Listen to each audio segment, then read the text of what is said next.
Welcome to one of the most massive scale real-time strategy games, with 10 of Beyond All Reason's highest level players jammed into a single map. The unit limit set at 32,000.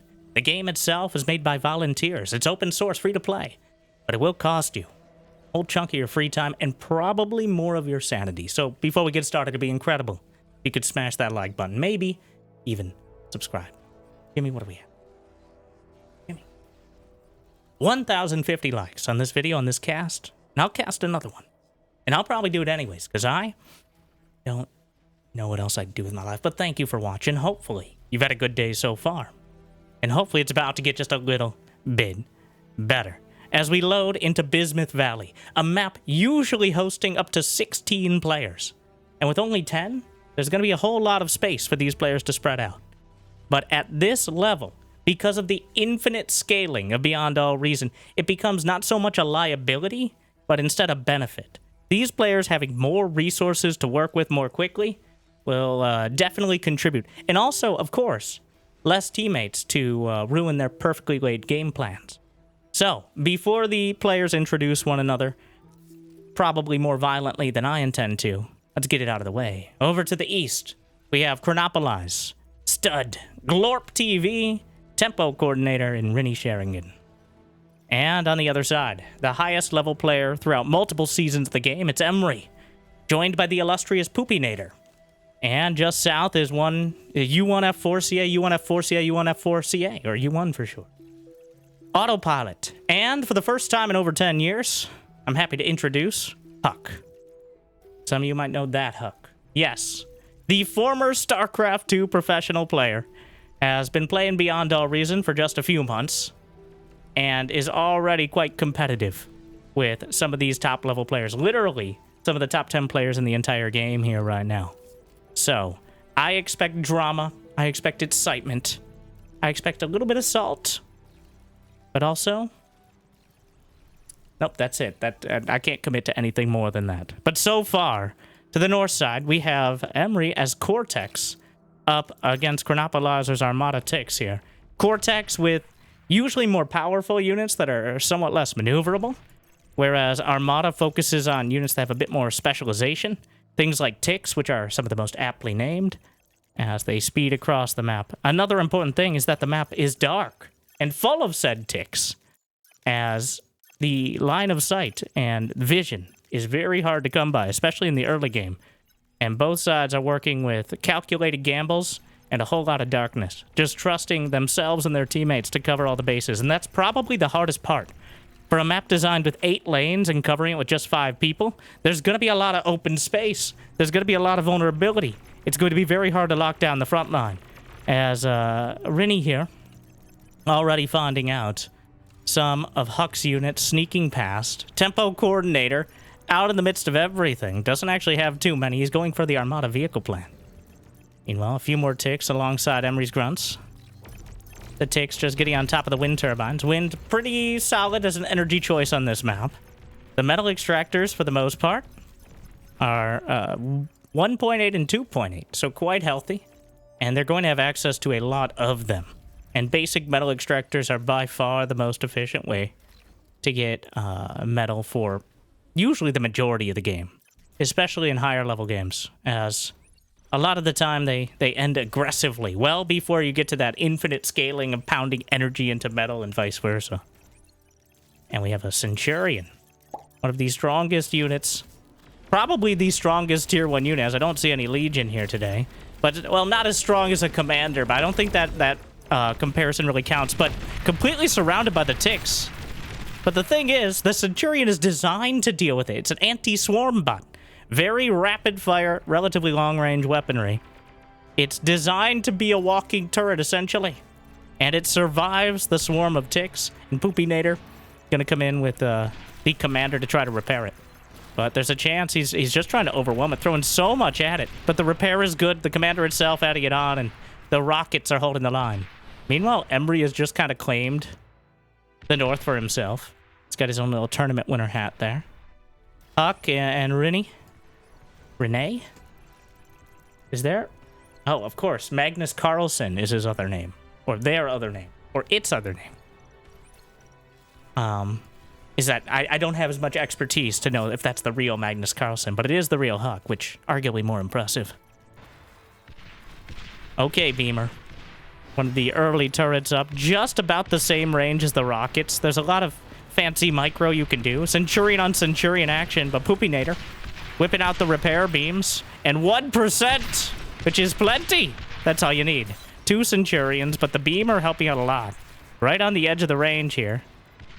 Really working off the radar dots for the most part, but Emery's swinging down. A D-gun doesn't quite reach fast enough, or far enough, more relevantly. Looks like some encouraging words for Poopinator. Meanwhile, the Centurion taking a lot of damage. A second Beamer knocks down the turret. The Centurion's battling it out. The repair beam's really the battle here. Both sides lose their Centurions, but Emery's losing ground. Huck has stabilized the line, though Renee with the high ground. We've already lost one. Poopinator has evacuated the game. Just after he got a bunch of resources from U1. So, oh wait, no, maybe the other way around. But either way, clearly not the most mentally inspired gameplay. Let's put it that way. Huck, under a lot of pressure. Renee actually built another bot lab forward. Meanwhile, 4 Centurions could easily cut through even a couple dozen pawns. Huck D-gunning. Renee moving forward for the same. The only thing the disintegration gun can't destroy in a single hit is a fellow commander. It does cost 500 energy, and you do have to get relatively close to use it. And of course, once you run out of commanders, your team is going to have a tough time. So Emery has taken over Poopinator. And we will not speak of him any further.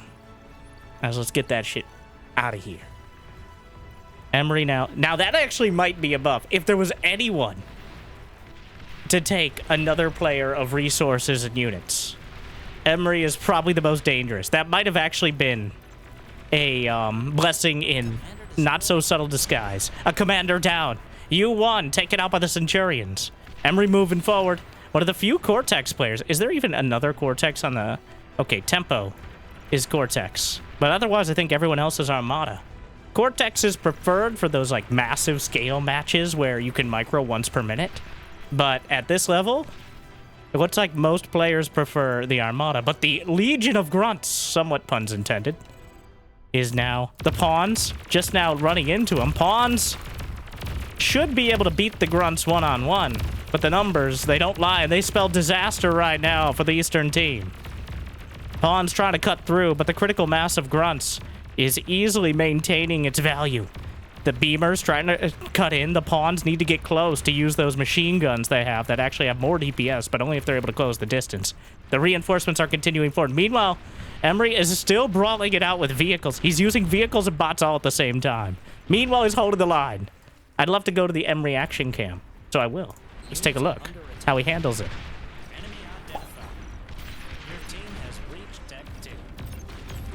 So far, using the near full top-down view, which is kind of crazy, but maximizing a lot of the space, he could actually see things, while still managing the economy back at home. The Grunts moving up. Got a heavy laser turret to... Heavy laser turrets outrange the rocket bots, though their DPS is relatively low. They're mostly for poking and making sure they have to commit to get close. But here we go. He's trying to take out Chronopolis, and he gets the commander! What a huge play! Meanwhile, there's a bunch of bombers coming through. Now we gotta turn off the player. I can't try to keep up. The bombers on the front line. The commander being targeted by bombers of all things. Taking a lot of damage. The turrets technically have anti-air, but they're pretty mediocre at it. Meanwhile, Tempo, he's trying to bomb the commanders, which of all the targets are probably the most difficult to take out with these scattered bombs in the early game. But still, some progress being made. Meanwhile, Emery with pounder tanks just blasting apart. Quite competitive with the Centurions, which are much better against smaller units, but against things their own size, well, that's not who they like to pick on. Meanwhile, what's happening on the southern front? Huck and Rennie Sheringan, both a similar What is the economy? 40 versus, wow, 87 metal? Does he have any tier 2? He might be reclaiming some of it right now. Yeah, okay. That was just a singular time. You can see in the top right, total metal produced is probably one of the most valuable statistics, as well as army value. Though where it's invested is also incredibly important because you can't just teleport units around like some other silly sci-fi games I know of. Meanwhile, Emery has stabilized the front and is actually pushing with multiple... He has an artillery piece. He's slamming into Stud here, which some people might be into, but Stud doesn't seem so enthused about it. So he took down the commander to the north and is pushing to the center valley as well. Meanwhile, a ghost. The cloaked spy bot, giving you a whole lot of vision. It's so important to have that vision. It's both important to see what's coming and also to line up shots for your much more long-range units. Because a lot of units like sharpshooters cannot see nearly as far as they can shoot. They got him. I really didn't think he'd die, but in come the bombers from U1. Finally finding some extra value. Looks like the artillery did the majority of the work, and U1 might take the credit. And I have a feeling Emery doesn't care too much about that. We all know what sort of impact he's having. The damage dealt overall. Almost well over a third of his entire team. As well as taking the damage. In terms of metal production, we see somewhat even. Chronopolizer trying to stabilize, but without a commander, it gets harder and harder to hold the line, right up until you have tier 2 units. But Huck has a tier 2 Armada bot lamb, giving access. He's got 30 hounds queued up. Those mortar skirmish bots, incredibly microable. And since there's a chance you might be more familiar with StarCraft than with Beyond All Reason, if you happen to be watching here, no Huck.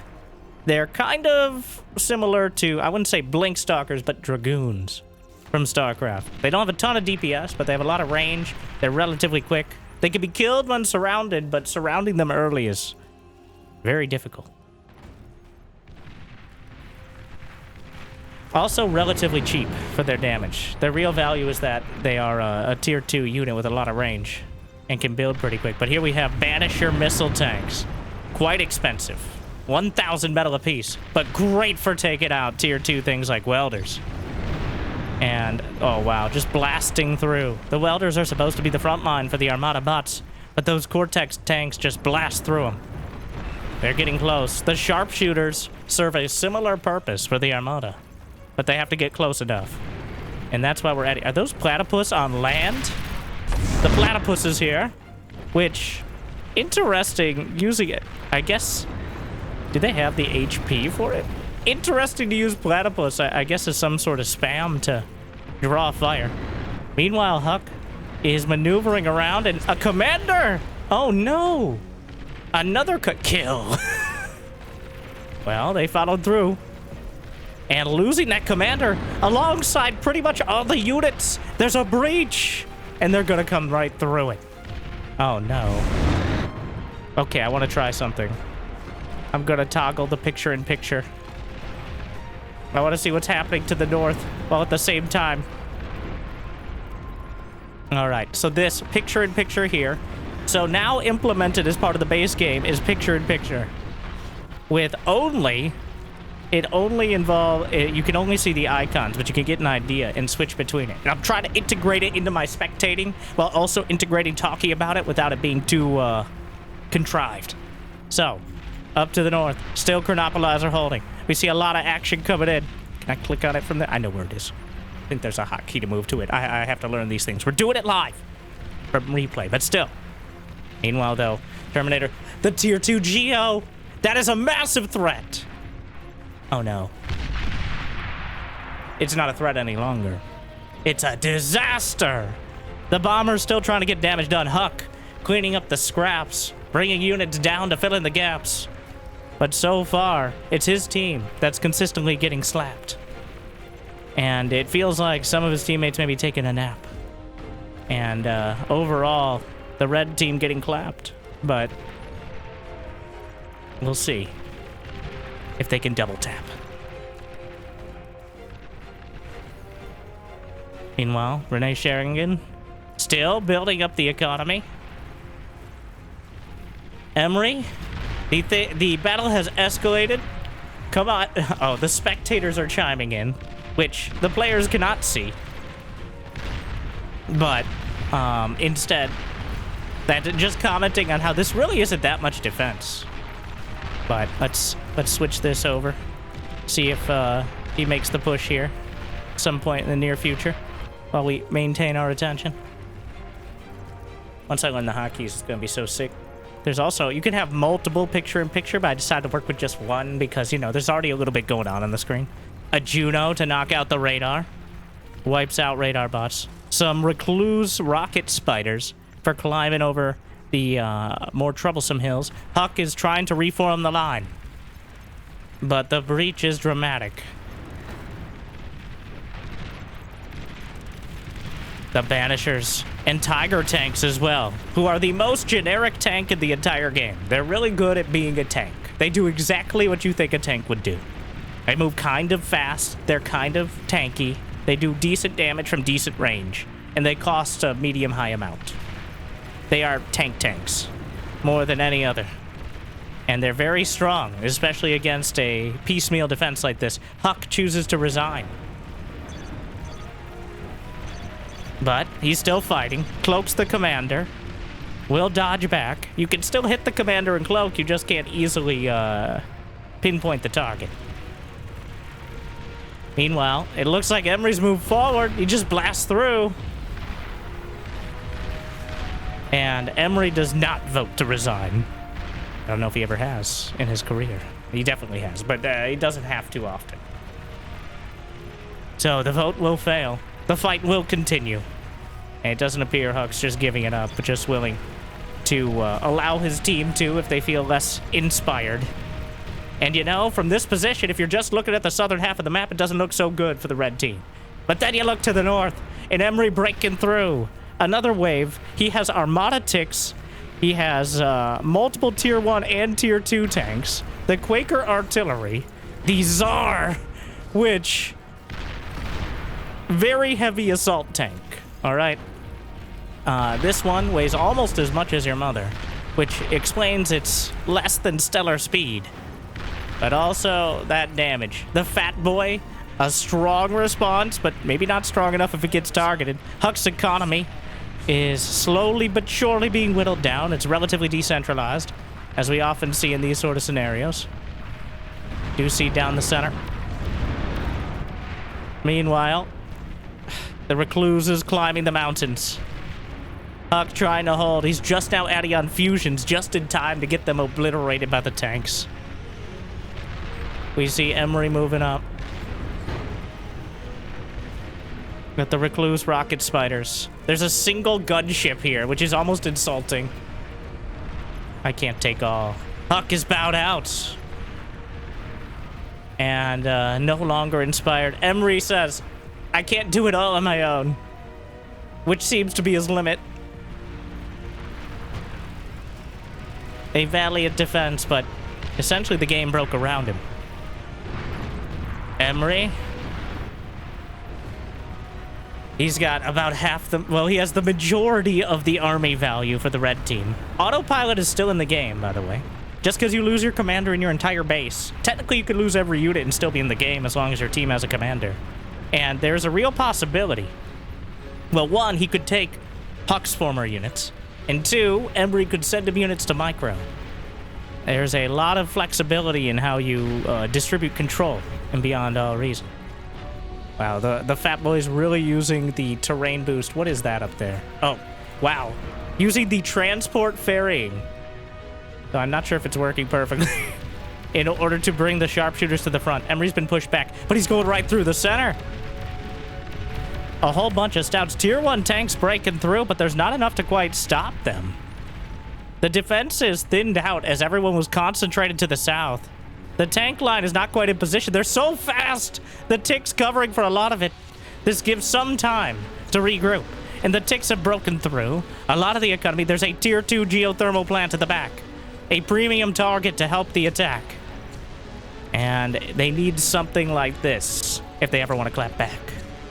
Meanwhile, he's trying to drag the shots from the Tiger tanks into the geo, which is something that can be done. 18%. No repair at the moment. Meanwhile, Renee, the cloak at the last moment, like 10% HP. Meanwhile, gunships. But swinging in. Emery somehow also has fighters because he has to cover literally everything. Autopilot resurrected his commander, or at least a commander. It's his now. He's the commander now. And he's got what he's standing very still because gunship vision is based on movement and radar, unfortunately. But radar is not perfect unless you have pinpointers. And the gunships don't have a ton of DPS, so they're not able to take it out. The anti-air and the fighters eventually still didn't take... Emery now just grabbed everything else. U1 is also still here, occasionally participating. Emery has around 300 metal per second. The total metal per second for the teams, you can see in the top right, though it fluctuates kind of wildly because of Reclaim. The wreckage left behind of battles past. You can reclaim or resurrect, as we saw from Autopilot. And Autopilot using a mixed bag of res bots here and starting to patch together the economy that was once shattered as Emery's attack dragged a whole lot of the attention and the reinforcements back. And the red team has 20% more army value, which, might come as a shock. Also potentially to the red team. But of course, neither team knows about those stats overall. We have a huge mixed bag. Half of these units, you can see the little halos. Wow, almost this entire army has been robotically necromanced into battle yet again. And since a few months ago, another fun fact about units that get resurrected. They retain their rank. Units gain rank over time. Most of them, it just means they get a little bit more HP. But for example, this Tiger tank, it's not a good example, it doesn't have any rank, but this has plus 10% HP. It's based on the amount of damage they're able to do. So they can have, sometimes you'll see units with 50 to 100% more HP. Rare, but that gives you a little extra benefit. And they snipe the commander right as the tier 3, the Razorbacks are coming out. But what are those? We've got Marauders for the Autopilot. A weaker, but even quicker version of Tier 3. The Razorbacks are the premium choice. The Razorbacks are incredible. They pretty much shred all Tier 2 besides the most single-target, long-range options. They're Centurions on robo-steroids. And with actual movement speed. Thus the robo-steroids again, I guess. And having just 4 or 5 of them might be enough to break any of these lines that aren't but they're hiding. They're hiding, the Marauders. That's so important. They have yet to reveal them. Renee with... You can see what the radar is spotting, the front lines. The vision is even more limited. The commander count. The blue team only has 2 commanders left. There's still 4. How many Marauders? 22 and counting. The army value is dead even. The metal produced is slightly in favor of blue.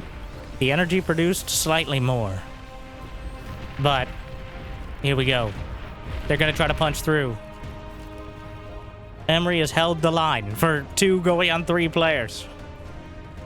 There's really not that much on the other side of the valley. They might be able to punch through the north and just wrap around because all the defenses are concentrated at the front. You're not defending against your teammate from the side. So many times, especially in lower level games, if a single flank is collapsed, then the game itself is soon to follow. But here we go. When do they see it? Moments from now. The radar tags. The vision is there. The Marauders.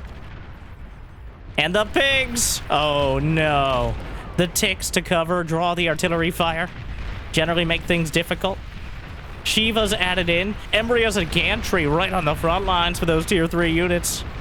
It appears Autopilot's going to try to punch through and Emery will clear up the breach. Here we go. The Razorbacks are headed north, but they're a long way off. And there's just not enough here. They're going to blast through the front lines and make their way to the back. And how much damage will be done? A nuke is intercepted. From the red team, a nuke attempted as well. The Marauders, the ticks have already thinned out. Are those the platypi? I'm still debating on what we're gonna call them, but the Marauders not nearly as strong as Razorbacks in individual combat. They can be chunked down by things like the Fat Boys. About half of them strung out, but the Shivas, the Cortex, Siege Mechs, moving forward. They have a big-ass rocket on the back and a couple of shotgun blasters for more close-up work. Much better for pushing directly. Well, the Marauders are all about getting around in places your teammates, well, your enemies mostly, are uncomfortable with. The Marauders have already wrapped around to the back line. The Ticks are trying to stop them. And will it be enough? They're not so great against Ticks. Their attacks aren't nearly fast enough. He's trying to put together physical walls, but the Ticks are starting to overrun. When you surround units, they take more damage from some of the sides. The flanking bonus is absolutely critical, but now punching through the front line, a single Razorback is not enough. They're not that good, but, I mean, they're pretty good. Shredding several of the Marauders. Actually, okay, wait a second. They are really good. Meanwhile, some EMP bombers as well will stun them, and it becomes target practice. But here comes Emery. Fighters over the top, making sure that doesn't happen again. He's brought a few demons into the field, and things are about to get lit. The demons, the flamethrower mechs. We're going through like an arms race sort of style of tier 3. We're seeing every tier 3 unit in increasing expense. Started with the Marauders, then the Razorbacks, then the Shivas, now the demons and the Karganeth. And of course, still more and more units. Chronopolis has left the game. 4 to 3 players left in the match. 2 to 4 commanders. The economy is still in favor of blue, kind of, depending on how you measure it. A lot of the metal is now being gathered from Reclaim, as it's not just, oh, whoa, nuclear launch detected. They don't have anti-nuke. They're not going to expect the nuke on the front line. A nuke comes up if the Marauders go right into it. In fact, the Marauders are so close. The demon, direct hit! The Marauders take the brunt of the splash damage. The demon survives it. Strong. The nukes don't do that much. Oh, another nuke! A volley of nukes. Oh, whoa. How many more? Just nuclear cinema. Right. Again, we're gonna try to keep tabs on the center line while we focus on the front. Really working this picture-in-picture. Another nuke, though. The fighters trying to break through. The nuke will land. There's no anti. Atomic bombers will fly right past it. And will blast the demons. The best single target air-to-ground option. The atomic bombers uniquely suited for dealing with this. And regular bombers a bit better for everything else. Oh my, what a game. Meanwhile, is there enough anti-air? They cut through, and the bombers are coming in. There's a nuke on the way. Anti-nuke fires off, but the bombers, a more conventional tactic, will be able to deal with it. They target the anti-nuke, but the timing is just a little bit off. A follow-up nuke could do terrible, terrible damage. Meanwhile, the forces of Emery and Autopilot will swing down from the north. The anti-nuke emplacement was taken out, but I think they fired off their nuclear load a little early. But we've all been there. The legions, the swath of ticks, just sliding down the field. And the economy melting. The construction turrets, the wind turbines, any fusions. The nuke lands on Emery's front line. But the game is collapsing on the rest of the blue team. Autopilot has rebuilt in his corner. Emery took over enough economy to maintain control of the north. And now, the blue team, well, they still have the energy lead. Mostly because of some 3-4 advanced... In fact, like, this is over half of their energy right on the screen here. Another nuke trying to cut off the reinforcements. There are 5 nuclear silos. And some of the Marauders will more than likely be obliterated. But not as many as they'd like. Trying to cut off those reinforcements. Nuclear bombers looking to undercut. The geothermal will be targeted. How did they not finish it off? The commander itself! And then there was one. Another nuke. There goes the Geo. Meanwhile, some drama happening. Another nuke will wipe out these ticks. Ain't no kill like overkill. Looks like a demon got its legs taken out from under it. And the res bots are cleaning up the field behind all this. The res bots claiming the wreckage before anything else can be done with it. Marauders to the south, though.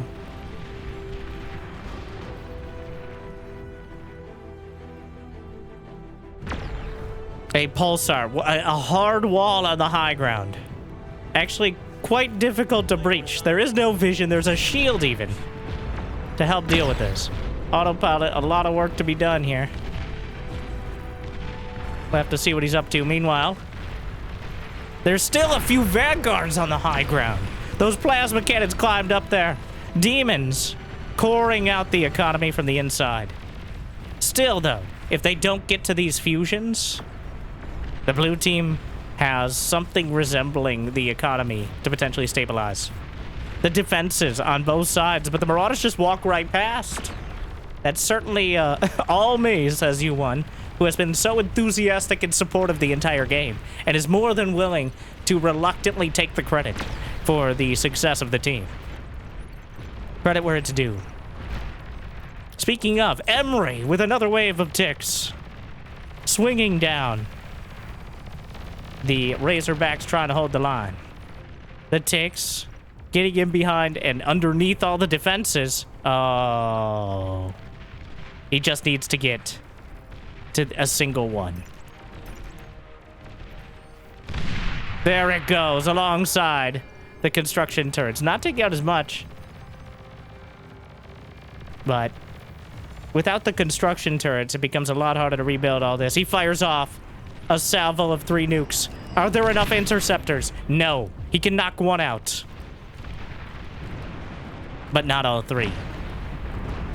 He will take out that high ground, and with it, the experimental gantry, which is a lot of the pressure taken off. The gantry itself costs 6,000 or so metal. Meanwhile, the front line, their turrets outright protected in hard tier 2 walls here, which are much more difficult to take down than their tier 1 flimsy counterparts. The nukes have kept the armies at bay. They can't see the indicator, by the way. There's no red dot like there is in StarCraft, for example. That is just for us. Glorp tries to resign. His teammates do not. Tempo and Renee with probably 90 fusion or advanced fusion. Emery has exactly 1 fusion reactor. His economy is mostly wind turbines. Glorp expecting the worst, but Emery is critically low on economy. He only has 5,000 energy per second, which at the 30-something minute mark is obscenely low, but right now, Tempo, for reference, has 13. Renee, but the ticks. I was looking at the ticks, and I just didn't expect them to make it this far, but they keep getting here. Meanwhile, the back line hit by nuclear bombers. The radiological warfare. The fighters are way too little and too late, and autopilot is knocked back yet again. Less than 2,000 energy, but the ticks! Oh no! When they go high, Emery goes about as low as possible, utilizing both factions. Incoming! He's trying to time out the nuke. It might be perfect. That nuke is perfect. Oh my. This might be the most impactful nuke I've ever seen. At least on the open field. Almost every single Marauder. And somehow even the Bastion, or the Bulwark rather, aptly named survive. Okay, that one was maybe a bit... That was a bit ambitious, but he was expecting it to get a little further. But of like 40 Marauders, only 5 or 6 survived that engagement. The blue team still has, again, the economy, but they are... That nuke has been fired off in such a dangerous location. He's trying to push the demons back into the nuke while fighting them with Razorbacks. This is... One of his only weapons, nuclear missiles. So I think we're in a scenario where both teams are probably misjudging their opponent's economy. Actually, no, Emery knows at the very least, and so should Autopilot, that there are fusions. There's a fusion showing a nice arrow of looking to thrust right through the front lines. The nukes have kept them at bay, but they don't win the game on their own, at least the majority of the time. The actual unit count, the army value, is still in favor of Team Emery. That nuke was launched. Oh, it hit the back line. Another one just scattered throughout.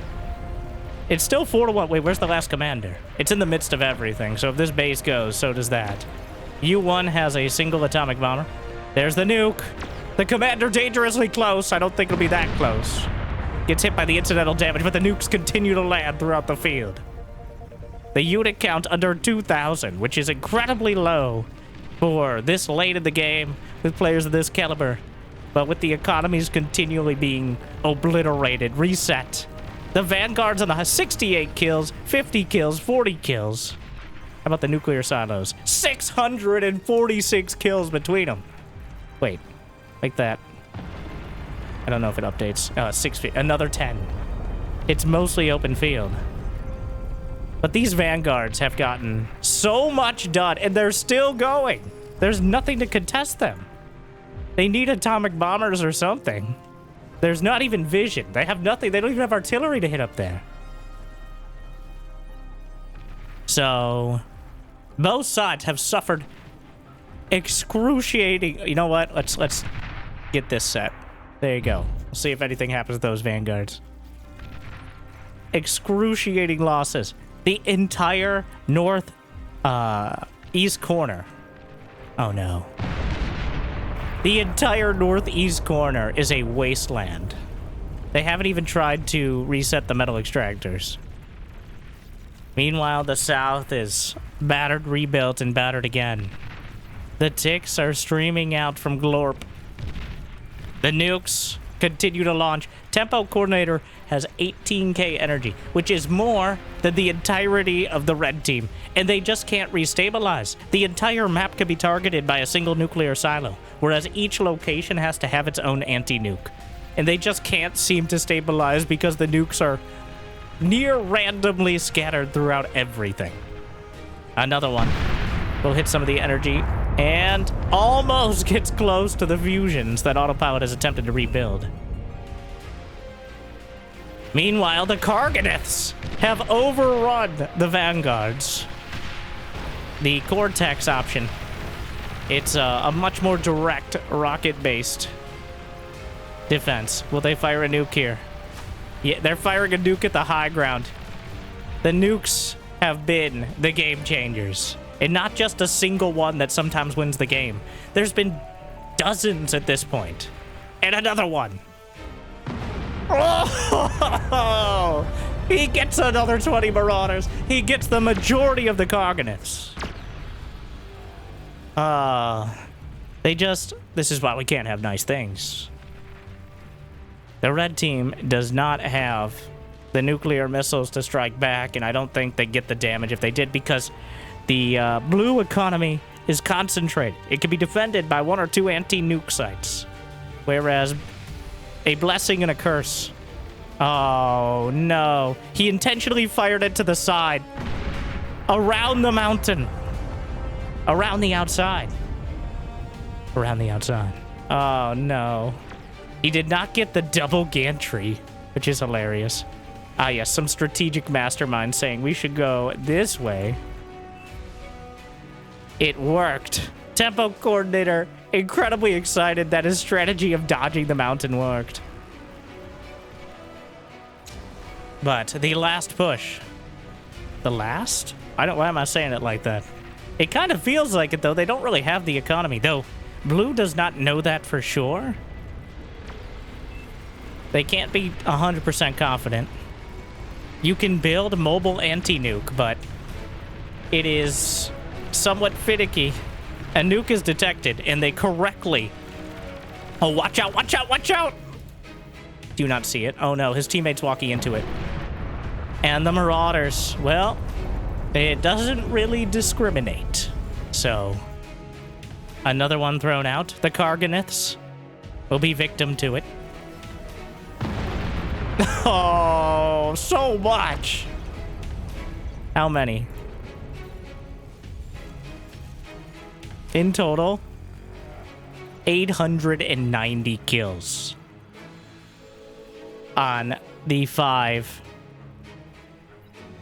Apocalypse nuclear missile launchers. They are Cortex. Those are the Cortex version, right? I believe so. Cortex nukes are more expensive and take longer to build. I might be wrong here. I'm just... but they do more damage with a slightly larger AoE. So, a stronger choice if you have the economy. And clearly paying off. The nukes continue to rain down as... Very simply, they have not had the time. You have to build the anti-nuke, and even if you could teleport it in, it has to build anti-nuke interceptors, which take only slightly less time than nukes take to build. It's just they're much cheaper. So, Temple has done a good job of just essentially, well, sometimes they've targeted them directly. We saw with the bombing run. But he's been throwing the nukes every which way, so there's no easy way to coordinate or stabilize the anti-nuke defense. Oh, not again. It's happening again.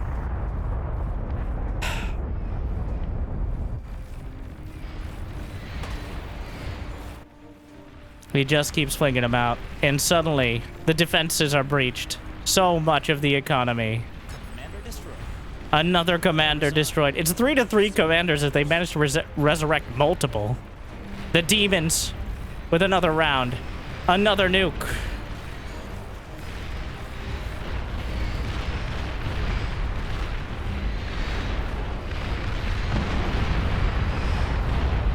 Nice. As the near comeback, I can't stress, if you've ever even played the game for a single game, you know that if a lane breaches, if the enemy is behind the lines, it is nearly impossible to recover. Both teams did so multiple times. But it seems Emery's, it was the nukes.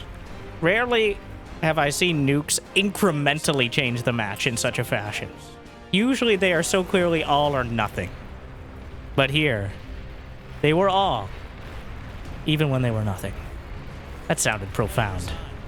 What a great match. Using all sorts of units from Tier 1. Throughout the entire game, we saw Tier 1 all the way to Tier 3 and nuclear missiles. Air, ground, we even saw some of the amphibious units. Some of the players, I mean, to be fair, I'll be fair to Huck and say that clearly he was not in a good position to recover. Maybe he would have helped, maybe not. Poopy Nader, on the other hand, did not have the strongest mentality. Chronopolis also got run over by Emery and decided, you know, oh, and Tempo Coordinator, not he destroyed the most of enemy resources, enemy units, efficient resources, and he managed to destroy the most of his teammates' units, which, you know, nuclear missiles will do that on occasion. What a back and forth roller coaster. But the nuclear missiles from Tempo Coordinator, more than enough. And only just barely. I keep saying these things and they don't really make sense, but they sound good if I don't draw attention to them. But thank you to the players for sending me this match. Thank you for watching. Make sure to check out Beyond All Reason. Like I mentioned, it's free, but it will cost you. So hopefully you enjoyed. And if you got the means of motivation, be awesome to check out Patreon, YouTube membership. But I hear liking and subscribing is still free, at least for now. Hope I made your day just a little bit better. And make sure to check out this video. Jimmy picked it out just for you. But hope to see you next time. Good luck, have fun. Stay chill.